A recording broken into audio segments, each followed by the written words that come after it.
और इस वक्त एक मिल रही है बड़ी खबर। रायपुर मासूम की मौत के मामले में बड़ा खुलासा हुआ है। 14 साल के नाबालिग पर हत्या के आरोप है। जांच में रेप कर हत्या का खुलासा हुआ है। दुष्कर्म के बाद बच्ची की हत्या की गई। घर से कुछ ही दूरी पर बच्ची की लाश मिली थी। सड्डू में नाबालिग मासूम बच्ची की मौत का यह पूरा मामला है। 8 साल की मासूम 7 तारीख को गायब हुई थी। लगातार हमने सवाल उठाए। 1 किलोमीटर के दायरे में ही बच्ची की लाश भी मिली। लाश को पैक इस तरह से करके फेंका गया था। कार्टन में लाश फेंकी गई थी। कल लगातार हमने इस घटनाक्रम को प्रमुखता से दिखाया। 7 तारीख को ये लापता हुई। 14 तारीख को इसका शव मिला। अब 14 साल के एक नाबालिग पर हत्या के आरोप लग रहे हैं। नाबालिग पर, हालांकि ये अलग मामला है, जुवेनाइल कोर्ट का ये मामला है। घर से कुछ दूर पर बच्ची की लाश मिली थी। कानून व्यवस्था पर लगातार सवाल खड़े हो रहे थे। अब लाश मिलने के 1 दिन बाद यह कहा जा रहा है कि रेप के बाद बच्ची की हत्या हुई है और 14 साल का नाबालिग उसी इलाके का, उस पर यह आरोप लगे हैं।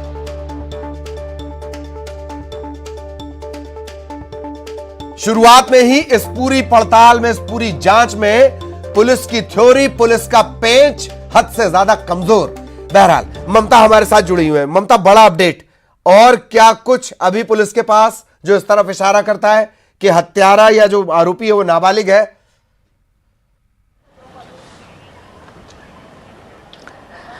बिल्कुल, देखिए 7 तारीख से वो बच्ची गायब हुई थी और 48 घंटे पहले जो है उसकी लाश, अगर बात करें 7 दिनों बाद में उसकी लाश जो है वो एक खुले मैदान में मिलता है 1 किलोमीटर दूर जा करके। और 48 घंटे पहले ही पुलिस ने इस बात को लेकर खुलासा किया और अब इस मामले को लेकर उसके बाद में उन्होंने उस बच्ची के पिता को हिरासत में लिया था, उनसे पूछताछ की। लेकिन पहले ये संदेह जताया जा रहा था कि क्या पिता जो है वो उसने हत्या की है।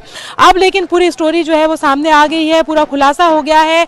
जो 14 साल का नाबालिग है, जो पड़ोस में रहता था, वही उस बच्ची का हत्यारा निकला है और उसने दुष्कर्म के बाद में उस बच्ची की हत्या कर दी थी। और अभी इसी मामले को लेकर पुलिस जो है वो थोड़ी देर में खुलासा करने वाली है। लेकिन ये बेहद एक तरह से कहें कि डराने वाली भी बात है, भयावह बात भी कह सकते हैं। थोड़े दिनों पहले ही बेमितरा से इस तरह की खबर आई। चलिए बहुत बहुत शुक्रिया ममता, हमें आपको रोकना होगा। बहुत बहुत धन्यवाद आपका इस तमाम जानकारी के लिए। बुलेटिन में इतना ही।